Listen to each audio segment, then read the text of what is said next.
Hey, party people, and welcome to this episode of But Are You Weird?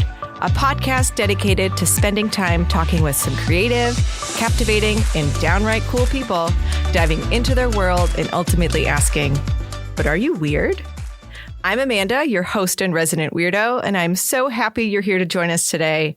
And our guest on this episode is Dawn. Yay, Dawn!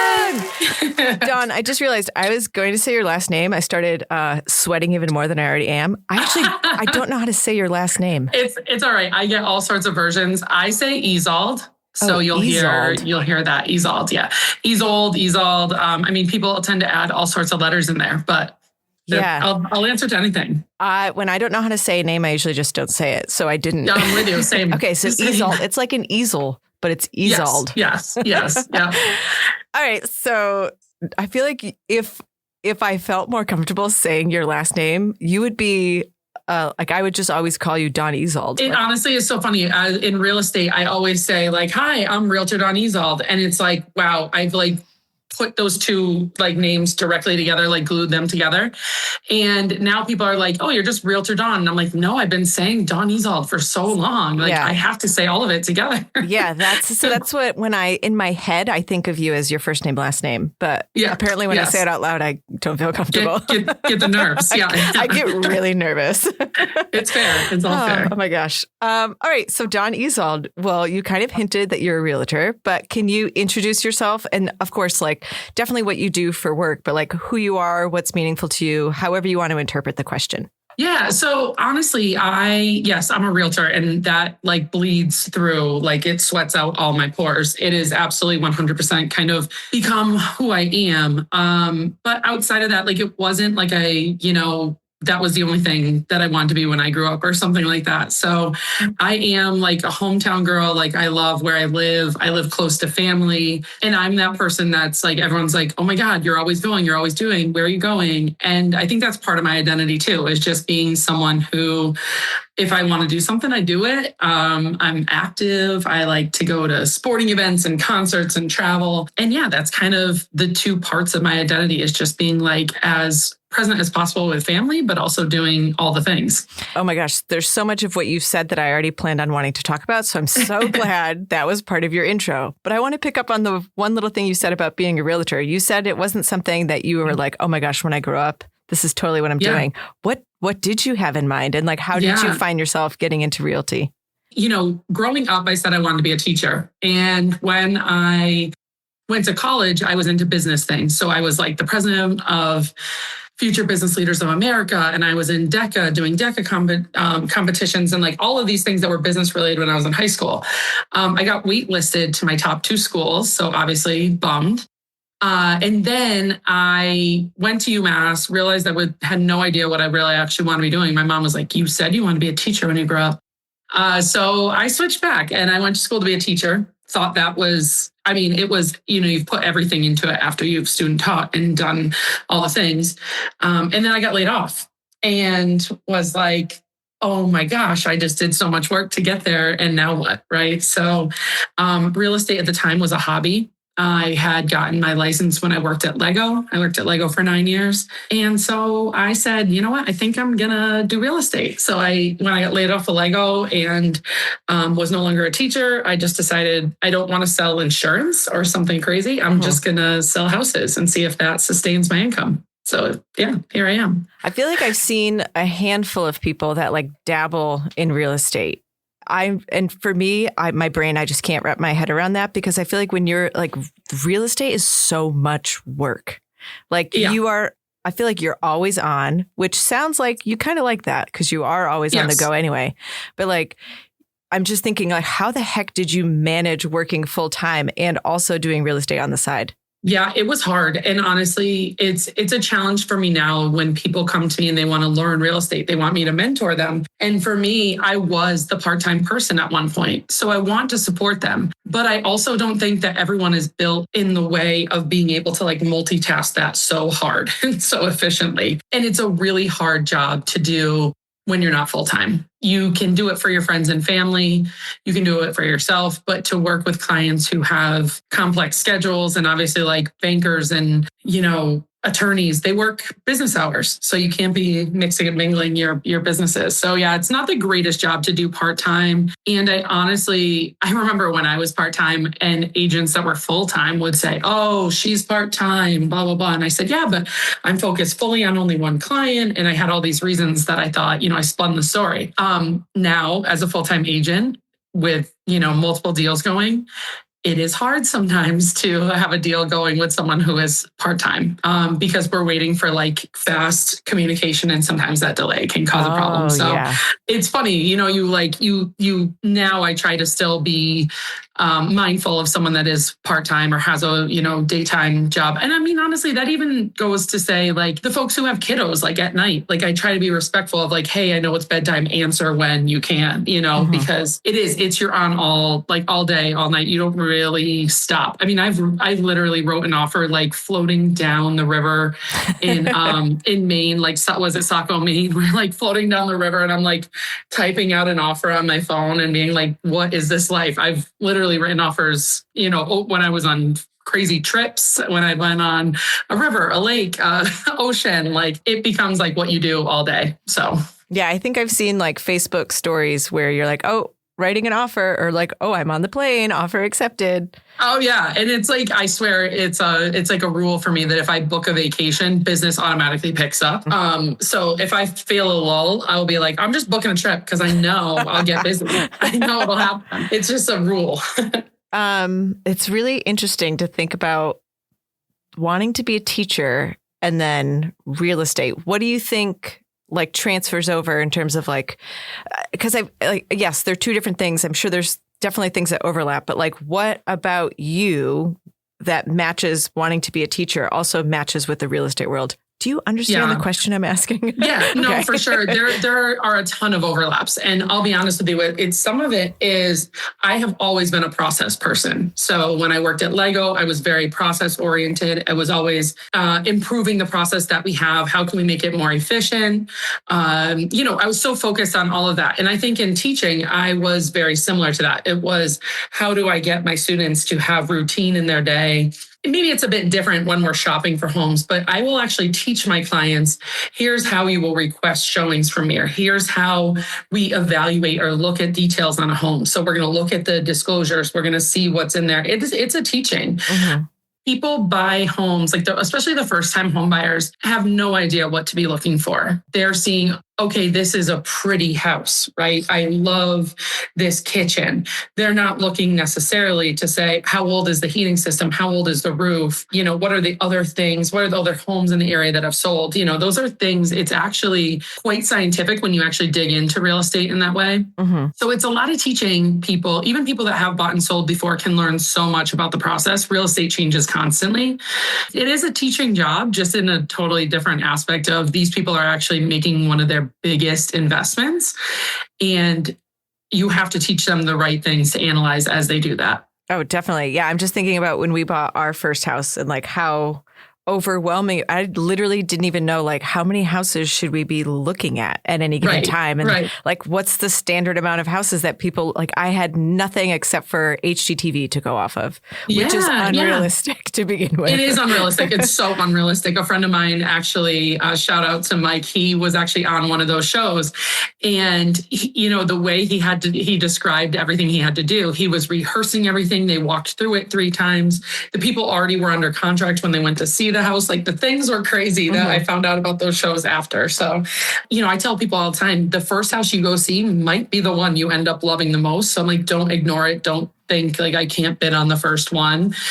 Those are lessons you learn when you don't. And then you see other homes and you go, oh, I wish we bid on that first one. So yeah.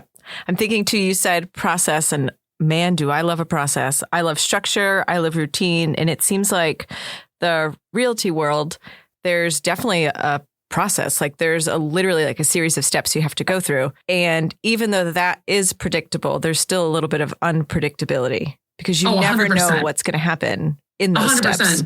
every transaction, I learned something new on every single transaction. I think that's what keeps real estate so interesting. You can work with someone who's been in the business for 50 years, right? And they'll go, wait, I've never heard of that before. And it's something that, I've run into a couple of times. We learn something all the time. And so it keeps it interesting for sure. I also think that processes keep the rest of the chaos under control. So if I know that I do things very routine, I'm just kind of a creature of habit in a way. Like when I get an appraisal report in, I send out my commission statement. When this comes in, I do this. And that way I don't mess anything up. I've just kind of become a bit of a process monster in that way where I just stick to my processes. And that way I know I don't mess things up. Yeah, I love systems, period, or maybe exclamation point. Yeah. So I'm thinking about people who are listening and they're like, wow, this Dawn, whatever, she's like a realtor, but like you're actually really good at what you do. So can you shout yourself out a little bit? Like tell us like, how great are you? Are you comfortable talking about how great you are? I will. Yeah. I mean, there's times that I am uncomfortable talking about it. I will tell you my most recent goal. And this was a goal when I was younger I say younger, I'm not really like that far from when I said it. But when I wasn't doing as much business, I looked up to people who won their town, meaning they sold the most in their town. I thought it would be so cool to say I was like number one in Enfield, that would be like so cool. And I did business. My business grew and grew and grew, but I was doing business. I had at the time a house out in Northampton and one down in Newington. I had a Middletown listing. I'm all over both Massachusetts and Connecticut. So I never quote unquote won the town. This year is the first year. You can insert the round of applause sound here. There's the first year that I am currently in first place for Enfield. And I don't know if I don't know if it'll end that way, but it was just so cool to kind of be like, no way, wait, double check those numbers. Is it true? I think you get so caught up in just the business, the day-to-day, like what can I do for my clients? You're caught up in like succeeding in each of your transactions. I'm not the person that's like grilling my numbers all the time. Yeah. I don't, it's a different kind of job once you hit a certain level where it's not like I'm shooting for X amount of dollars per year or something. It's just how am I generating new business and working hard for my people all the time. I remember looking up to people who did, even when I wanted to do 10 million, like the people who were at 10, I said, oh my God, that's so crazy. I thought doing 10 million in sales was like crazy. Now last year I cleared 18 million in sales. Wow. And that's, by the way, 52 transactions or sides of a deal. So that is one per week. It's like a lot. It's a real lot. Yeah. And so it just, again, you think you can't do X amount or like get to that level. You put people on a pedestal. Like I'll never do as much as those other realtors. And then all of a sudden you realize like, you're that realtor, like you're doing that number. Wild. When you think about how much work goes into that is wild. Yeah. So yeah, I will toot my own horn in that way. Like I was the realtor that was part-time, barely doing any business. And now I am completely full-time, like very deep in it, dabbling into the commercial world, dabbling into, my own investments. I work with a lot of investors. And it's just, there's so many aspects of real estate that it's kind of endless on what you could do next. When you said that you were number one, and then you said something like, for now, my immediate thought was, who's number two and what do I need to do? I know. And it's so I'm funny. Like the gentlest person, but like if I have to take somebody out, no, just kidding. I know, we're competitive. And my roommate is the same way. She goes, how do we have to beat them? Like, how are you going to be number one? But it's a funny business. I actually love the people that I quote unquote would be competing with. And that's part of why you succeed. Like if you are a people person and you actually really do well co-broking with other people and get them to know you and know that you're process driven and you're going to get the job done, that makes you succeed. They want to accept your offer next time, So it's not necessarily the kind of like, it's not like a sport competition where you're like, I can beat them next time, Yeah. It's like an individual sport where you also have to be really, really nice to the other team. Yeah. I think about when I feel like, gosh, before I was in buying a house, I remember feeling like it was just always competitive. And I remember wondering, like, how do realtors get along? But I see other realtors tag other realtors on posts and stuff. And I'm just like, is this weird? And now listening to what you're saying, like that makes sense. Like you build a network of people that you can depend on and then you support one another. And that actually helps everybody out. 100%. And honestly, it's very much a people business. That is the bread and butter of keeping your deals together and making money in this business. It's being a problem solver, being a people person, and really keeping like the common goal in mind. So, yeah. Yeah, so funny enough, we've actually never really spoken to each other. Right. I mean, like maybe a few words at softball, but it's like I could hear your voice. Like, hearing your podcast, it was familiar. It wasn't like, who's that stranger on there? Yeah. So, well, now that's a nice little segue into sort of like why you were invited. So I don't know you, but I know you through Facebook and through softball. And when we first, again, using the air quote idea of met, was probably, if I had to guess, like 2013-ish, but around 2014, 2015 is when I started traveling because I had gotten out of a relationship and I was like, you know what? Screw everything else. I'm going to do whatever brings me joy. And someone had said to me, I think it might have been Kevin Ross, had mentioned something about, oh, like you're kind of like Dawn, like she just travels all the time. And I remember thinking, oh, she does. And then that's when I realized like, oh, she does. Like, yeah. And that's when I saw like a parallel in what I call, and my therapist knows, 2015 is like one of my favorite years because it was the really IDGAF time period. Yes, of like, I'm going to do whatever brings me joy. Yep. And if I've got time and the money, I'm going to go somewhere and I don't care.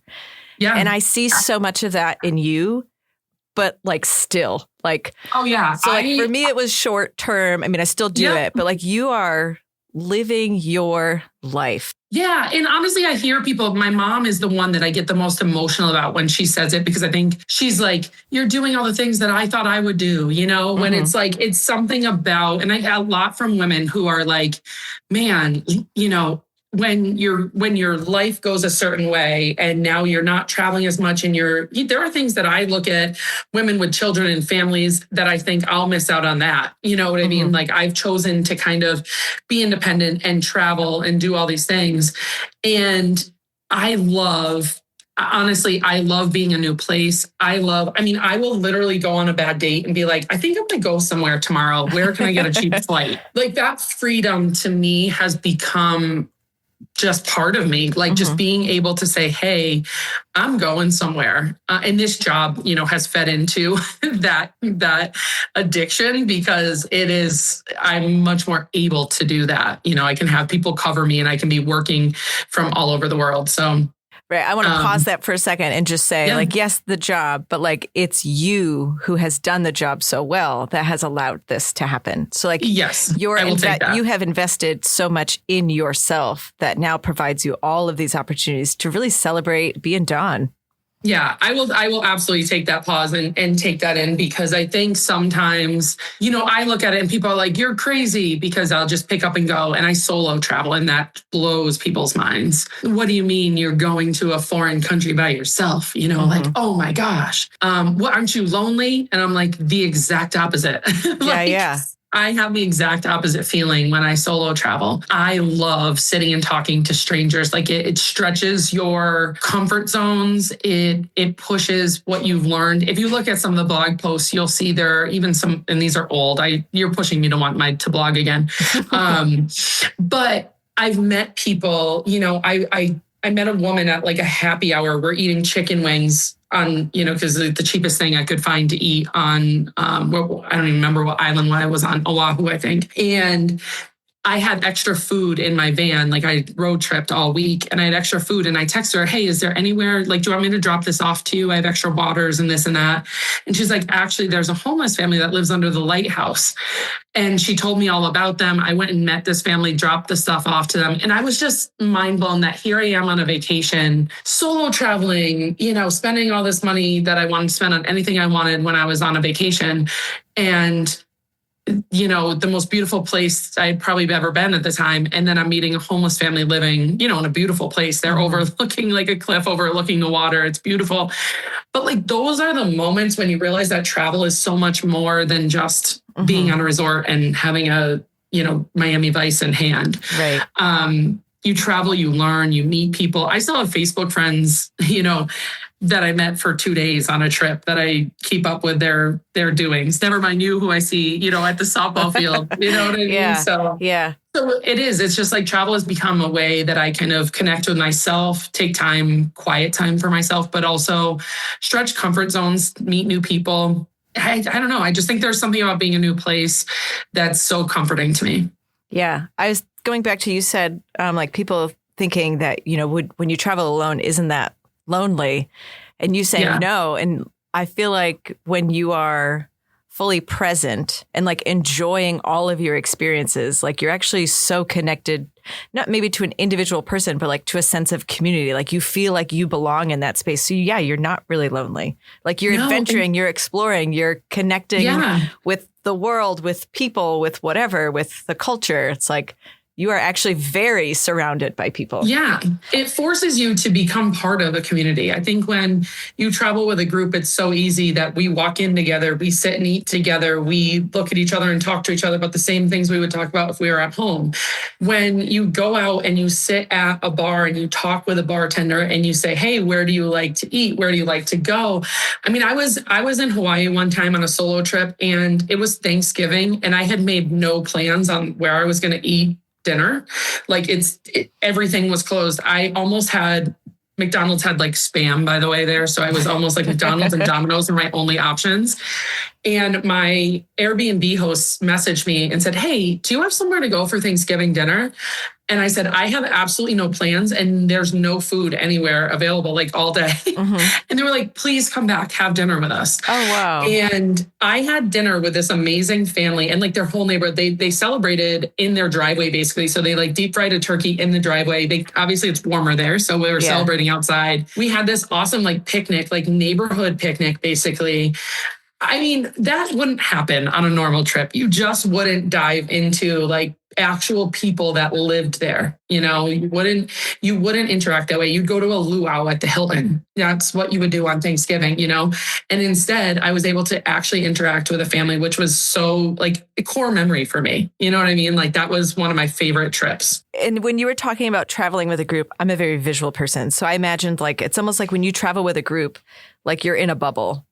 And you're in that bubble. And so it keeps this distance between like you actually experiencing everything around you because you're in the bubble. Yeah. But when you're alone, like that bubble's not there. And so the opportunities are so much more plentiful, like if you allow yourself to have them. Exactly. And I think it's true that I do a decent amount of group travel too. And there's some groups that are better at interacting with others around you. For example, like I travel with a group of girls, we go to Patriots games and we do a pretty darn good job of chatting with like other groups. We've met other groups that go to Patriots games all the time. We try to do something local every time. We try to do a tour to like know more about a city. So there's some groups that are able to do that. There's some groups that you're kind of going to like the chain restaurant and being boring, but yeah. Yeah, that actually reminds me too. When you travel, you have some interesting hashtags. Oh yeah. What do I do? Oh, I do Dee's Wanders. So my dad's nickname was like BZ, and somehow I picked up DZ, so DEEZY. So Dee's Wanders was like a hashtag that I picked up. And then I try to use hashtags to group together locations so that I can give people ask me for travel advice and they'll say, oh, I'm going to Thailand. And I'm like, okay, what was my hashtag for that? So you can look through my pictures and like see the places I went. I try to like at least do that, or I use Google Photos to remind me, because I think like visuals are the easiest way to remember things, to give people ideas about things to do when they're there. Okay, big question. What was your favorite place that you've gone to? Favorite place in the world is absolutely Hawaii. Probably, island, probably Oahu. I need to go back to Maui because now I had money. And the last time I was in Maui, I had no money. So I need to go back there. But Hawaii overall, safe for like a solo traveler. So I've gone to every island but Maui solo, and the little islands that are off of there, Molokai and Lanai. So that is a trip that I'm booking probably very soon. But I've solo traveled for at least a week at a time to each of those at different points. So that is like my absolute place. I do not like to return to locations. So it's pretty big that I'm like, I got to go back to every island. That's definitely the draw for me is Hawaii. Most like kind of craziest trip that was my favorite was probably Thailand after that. Thailand was really, really awesome. I went there for work. When I worked at Lego, there was a park in Singapore. So we did Malaysia. I'm sorry, I was in Malaysia. Singapore was where the office was. So I got flown out there first class and it was sweet. And I decided to stay and went to Thailand for a week after that. Wow. And yeah. Did you say it was crazy? Is that how you described it?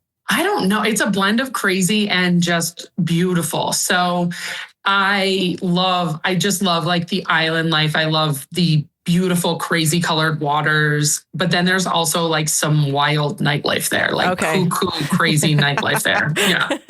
I looked up getting my hair done and, there's like blow bars. Well, I found a whole different version of blow bars when I looked in Thailand. So we'll leave it at that. Yeah. So you did not get your hair done? I did not go to a blow bar. I will tell you that. I did see some weird things there, but I did not go to a blow bar. I know you just said Maui's on your list of places to go. Aside from Maui, where are you like, okay, this is next on my list? Guatemala is currently on the list. It is like an up and coming tourist location. So I kind of want to get there before tourists ruin it. It is pretty cheap to travel there. There are some really beautiful, there's like a hike to a volcano. I'm also kind of a bit of a volcano freak now that I've seen the active volcano on the Big Island in Hawaii. I kind of want to go see more volcanoes, but there's a ton of reasons. There's just, my traveling has shifted a little bit from having to see every landmark, like having to see, okay, we got to go check off that we did this. And now it's much more laid back. So like when I just went to Greece, it was like, I didn't really care about wandering around the Acropolis. We did rooftop bars that overlooked the Acropolis and like shared an app at every place and taste tested different things and had fun drinks everywhere. And just not being like queued up in lines for landmarks is now very much my focus. Guatemala seems to have a lot of opportunities to do like basket weaving with so-and-so and cooking pizza over lava steam. You know what I mean? Like It's experiences versus... I want to do that. I know there's some really cool stuff that you would love some of the stuff there.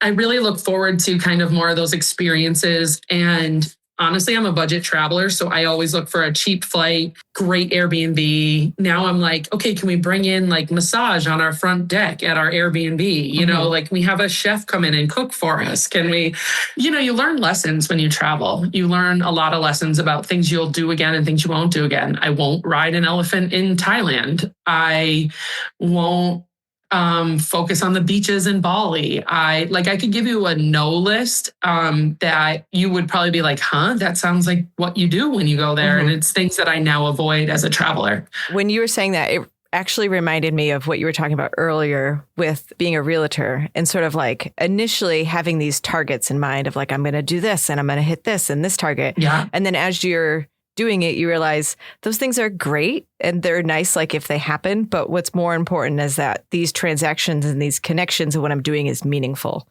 And 100%. So like travel, similarly, like, okay, I'm going to go to this country and I'm going to see this and do that. And it's like, yeah, that's fun, but I actually want to do the things that are really interesting and then I'll actually enjoy instead of doing what everyone else thinks should be done. You should do. Yeah. Yeah. I 100%. And I think it's kind of getting comfortable with knowing yourself. I know that I don't want to be queued up in a line. I know that I don't need some sort of recognition in real estate. I don't want you don't need to hold my number up. There are things that are still goals that I want to reach, but I'm really happy having like a story to come home and tell people about. Like the lady I met on the beach by the shrimp truck. I still remember her. Like those are like the interactions where I'm like, I want to remember and share those stories, share the stories of my clients closing who we thought it wasn't going to work and we finally got it to work and like the trials and tribulations. And I think there's just something to like sharing that journey. And like writing was always a part of my life where it's an escape. It's a closure for me. It is the way that I process things, So I think very much like I come home from a trip and I enjoy writing about it. I enjoy like sharing a story about the people I met while I was there. I don't know. There's probably something to that, like blogging about my clients or something too, because there's more stories that I'd love to share for sure. It's almost, I'm thinking like there's not to get like all deep and philosophical, but like there's some emotional piece that it's like the thing, whatever it was meaningful for what it was, but also like your connection to the experience is like, how do I communicate what this felt like? And then through words, because how else can you tell people something unless they were there? Yeah, 100%. And you can share pictures and you can do all of that. And I think I am that person. I know people have been like, God, did you put your phone down? You know, I saw it was like the Travel Channel watching your Snapchat.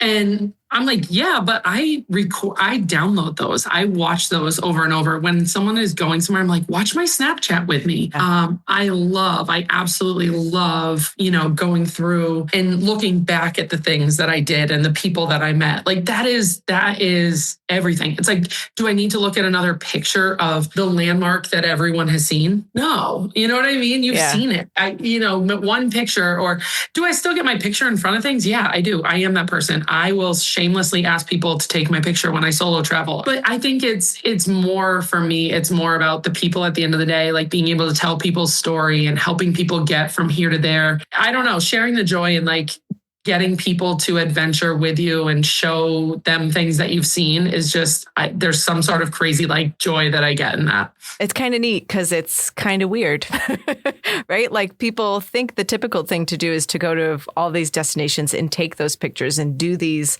standard things. And yet, I mean, I'm not asking you the weird question yet, but it's kind of weird to be somebody who actually is like, no, I think I'm going to cook this pizza over lava steam. Yeah, exactly.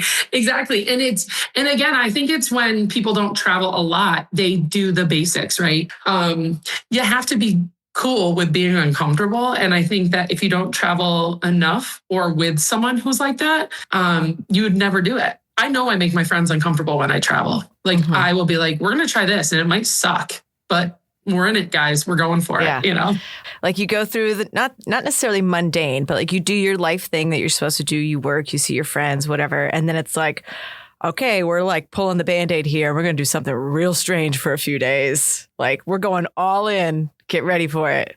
Yeah. And what's really cool is like, I do have a group of girls who are totally down with my just like random things that I'll do on trips.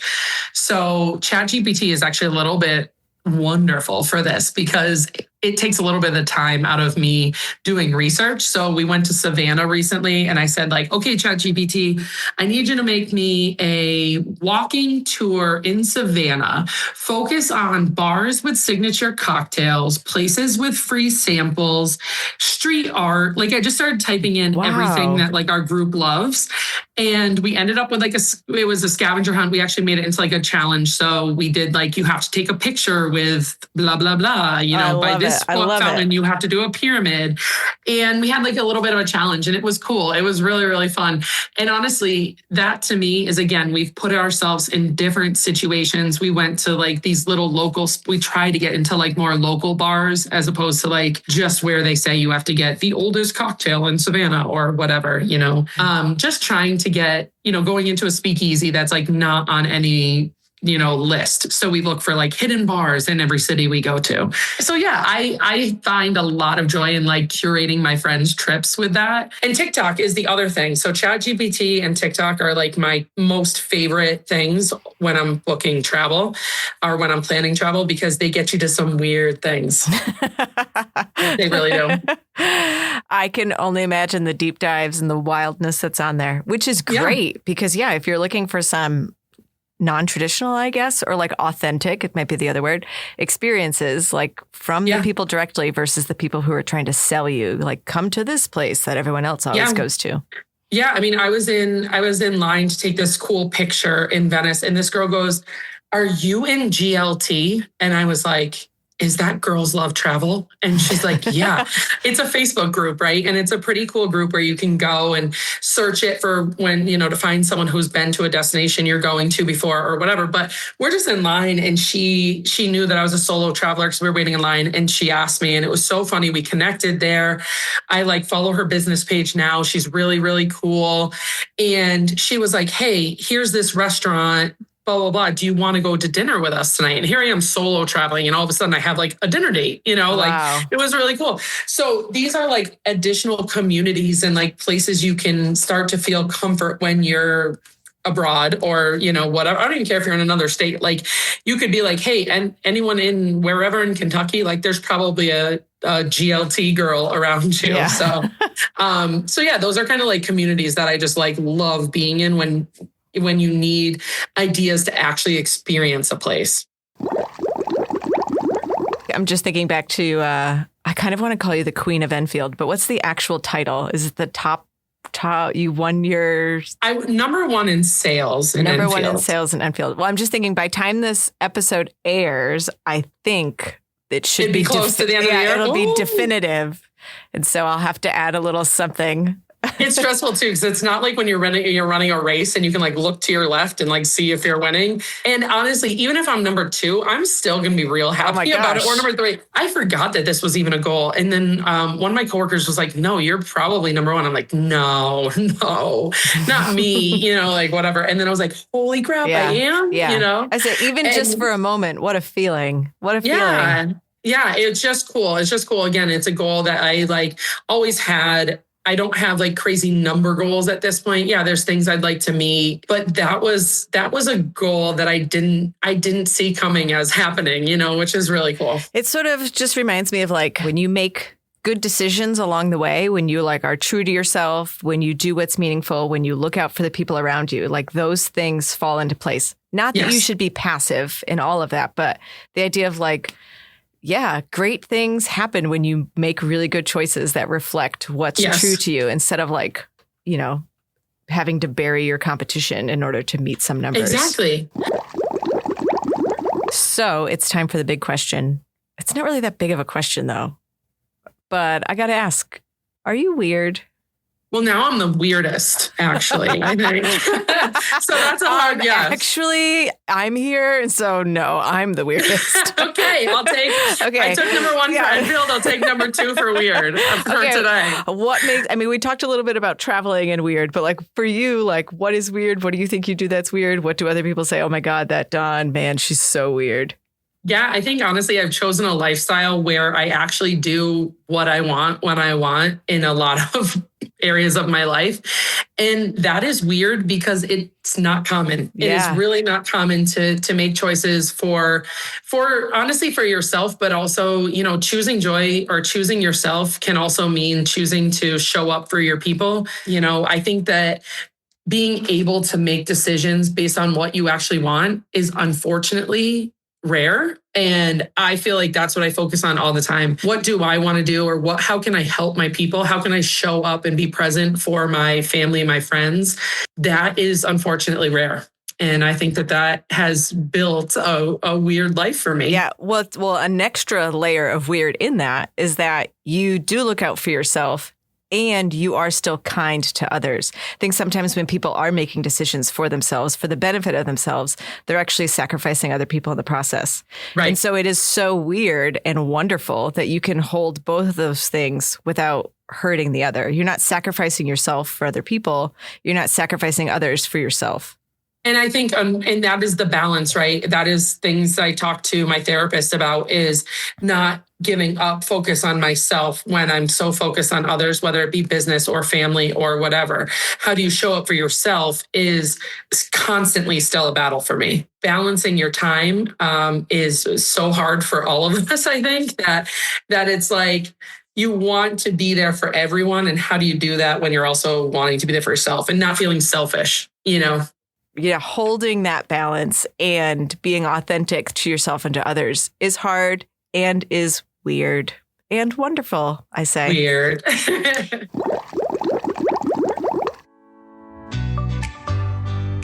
All right, that's a wrap on this episode of But Are You Weird? Thank you so much to Dawn Ezold for letting us get to know you and showing us your weird and wonderful self. And thanks to you for tuning in and getting weird with us. I am so glad you're here. If you enjoyed this episode, please follow, leave a comment, or share it with your favorite curious mind. Until next time, stay curious, stay kind, and definitely stay weird.